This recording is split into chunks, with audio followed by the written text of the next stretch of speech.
What is going on, guys? Judo Sloth here and welcome to today's Clash of Clans video. We are showing you some fantastic 3-star attacks at Town Hall 12 by Red Elite.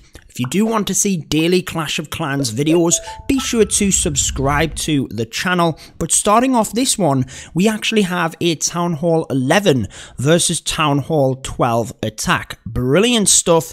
As you can see, it is a modified BoWitch, which I really think works well against this base. You can see the small kill squad coming in from the right hand side, just behind the wall wrecker, targeting the Eagle artillery, getting the 2 dragons out of that CC, and then the BoWitch tracks down the base very nicely. Now, yes, it is not a maxed out Town Hall 12, but it does have the level 5 Giga-Tesla, the 3rd Inferno, so as a Town Hall 11, it's certainly not easy to be getting the 3 stars here, and Basher does an amazing job. I really like the jump spell down at the bottom of the base as well, which allows access to that 3rd Inferno tower, and Basher is one of them attackers here at Red Elite that always gets the 2 stars against the Town Hall 12s and keeps us Town Hall 12s in check. He always puts up some plans that will work and that we can tweak in order to get the 3 stars, but as you can see, in some situations, getting the 3-star as a Town Hall 11, I mean, it's absolutely brilliant. Be sure to leave your likes on the video and share down in the comments what other Town Hall 11 v 12 attacks that you have seen. Still has the Queen ability at this point, and yes, it gets a little bit close. I mean, it's an 11 v 12. It's not going to just overrun the base, but coming down to the end of it, the Queen's ability is going to be what gets the 3-star here, and then we'll move on to a couple of other attacks. Again, if you do want to join Red Elite, it's all in my Discord server, everything you need to know, and as with every video, my Discord server is linked in the description of the video. You can go and join there, and then you will be able to find the Red Elite server from there. And again, Red Elite, we are taking at the moment maxed 11 and 12 players. So let's move on to a couple 12 v 12 3-stars from our recent war, and we have a couple of very nice LavaLoon attacks, finishing off with another BoWitch. Here we have Buns. You will have seen him on my channel a couple of times. This is Hoonigan, and he is an absolute beast. Really just showing you some of the stuff that you can sometimes overlook. For example, right now, just using the Grand Warden to set that funnel.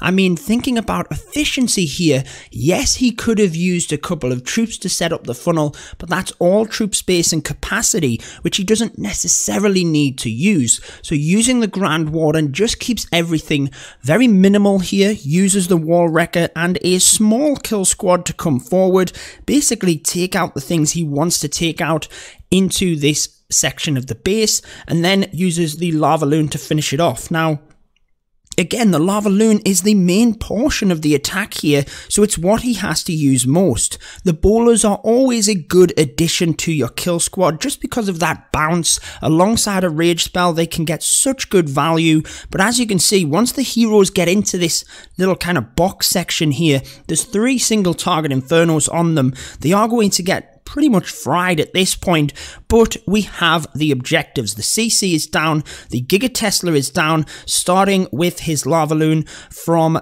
9 o'clock. He then follows that kind of ring around the base, if you will, reinforcing with a Lava Hound from over at 5 o'clock and constantly thinking about balloon pathing. Notice how he's continuing to put balloons here, trying to just help on the defenses at the outside, but because we came in and took out the defenses at the start, it did mean that we could easily track the balloons around the base. There was no question as to where they were going to go, but again, you do have to think about balloon pathing, you do have to think about where they're going, and obviously if you are trying to get your balloons into the center of the base, you're going to have to think about coming from a wider angle in order to take down the defenses quicker.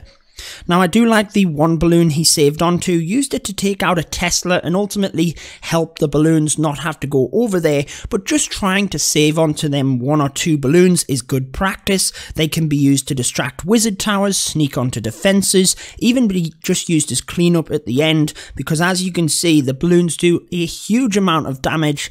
And if you don't have a good split on the balloons, you can sometimes run out of time if you're not efficient enough. So a beautiful attack there. Moving on to the next one, we have Chit, who got a 6-pack in this war. Chitlins is an absolute beast here at Red Elite as well. Again, so many Town Hall 12 players that really just show us how it is done.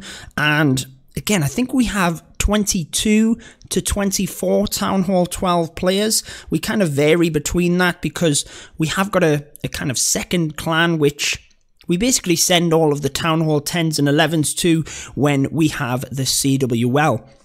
Again, Red Elite, we are in the Champions League, so if you are wanting to compete at that high level, again, be sure to check out the Discord link in my Discord server. Again, the LavaLoon attacks, they do kind of work very well at Town Hall 12, just kind of using a small kill squad and mass LavaLoon. Using the heroes alongside the wall wrecker, you can actually get significant value with minimal troop space, and then you can really maximize on the LavaLoon. Again, notice how even though we started from around about 4 or 5 o'clock, right the way around to 9 o'clock, the balloons were coming in, and that's why the defenses going down in that area meant that the whole group of balloons were able to come through to the Giga Tesla. And if you're not taking the Giga Tesla with your kill squad, you're going to have your Grand Warden on air so that you can use that tome as the balloons come through. Now, the other thing to bear in mind, which is often overlooked, is will it actually be activated? You've got to think, if your balloons just fly on past it, that is not a good sign. So you've got to think about if it's going to be activated. Do you have enough percentage when your balloons get there, or do you have to take something, for example, an earthquake spell, which could activate the Town Hall and allow you to take it down? Another LavaLoon attack here, then we'll move on to the BoWitch attack before we wrap up the video. Again, I tend to aim for around about 4 or 5 replays. I don't tend to drag these on with huge amounts of replays, just kind of, you know, hone in onto what it is we're displaying, and in today, just generally showcasing Town Hall 12 attacks, because since we have so many Town Hall 12s, like I said, 20 plus, we always get a good selection of 3 stars within that. Obviously, we make sure to clear the 2 stars, but the 3 stars is what we aim for, and that's where we do struggle a little bit in the CWL, adapting that mindset into making sure you get the 2. Now on this one, he gets a little bit unfortunate. The pathing you might have seen at the top, the king just decided to walk around the other side. Yes, it took out the buildings, but it does mean that the queen doesn't get to that Giga Tesla quite as quickly. And I'm pretty sure he wanted that down prior to the balloons getting there. Now, the queen does get through the lava hound and ultimately help to take it down anyway, but he does have the freeze spell to help his balloons through that area. And again, just look at the pathing coming in from 6 o'clock here. That basically helps to, if you think about an arrow through the base here from kind of the right hand side to the base to the left, if he didn't take out the defenses at 6 o'clock, then the balloons, might have just spread out to the buildings. Whereas when you take them down, they will focus their fire through the base, and he's able to take them from one side to the other very nicely. Even has lava hounds left here, which is going to be very nice coming across to this single inferno, going to get popped, because again, you don't actually want your lava hounds to survive. You want them to survive long enough to protect your balloons, but coming down to the end of the raid, you want to try and get that nice number where you just have enough lava hounds to protect, but then ultimately they get popped, and as you can see, the lava pups will then help to clear out the dead buildings, because you need to make sure you're not running out of time. There's a few times myself where I've cleared all the defenses and I've missed out on the 3 purely because of trash buildings. So again, I know I say it in every video, and many of you guys that are watching this will just have it as second nature.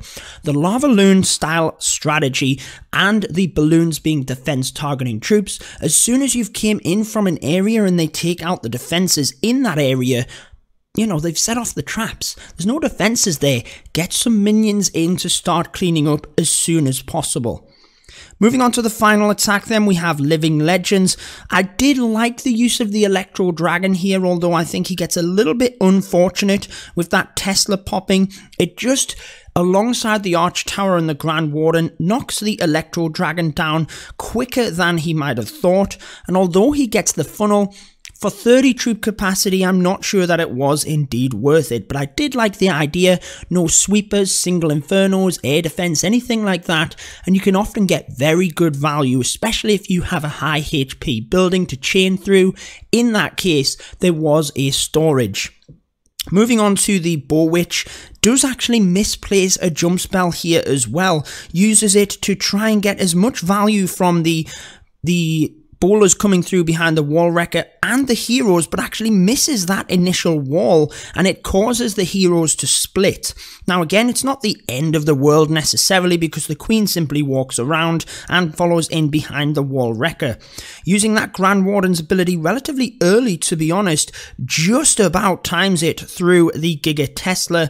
Again, you've got to think about when it's best to use it. I mean, yes, you need to incorporate the Giga Bomb within that, but if you can time it correctly, because the Giga Tesla does a multi-pronged attack onto the bowlers, and it's pretty strong, you want to try and help through that a little bit. So it's kind of getting that timing and the recognition as to when you can press it to help through the Giga Tesla, and then when the bomb goes off. So you kind of have to get a knack as to how many bowlers you have there, how quickly you're going to take out that Town Hall. I hope that makes sense, guys. You don't want to just press it as the Giga Bomb goes off, and then you kind of help protect the bowlers for nothing.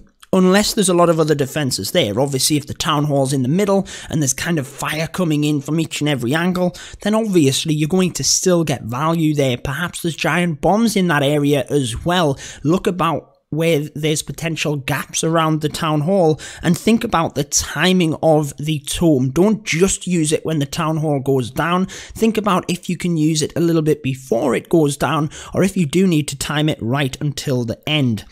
But that is going to wrap it up from this video. Another brilliant war win for Red Elite. Happy to get back into the regular wars, the 2 attacks, to be able to scout and help each other out. But there you are, guys. Until next time, peace out.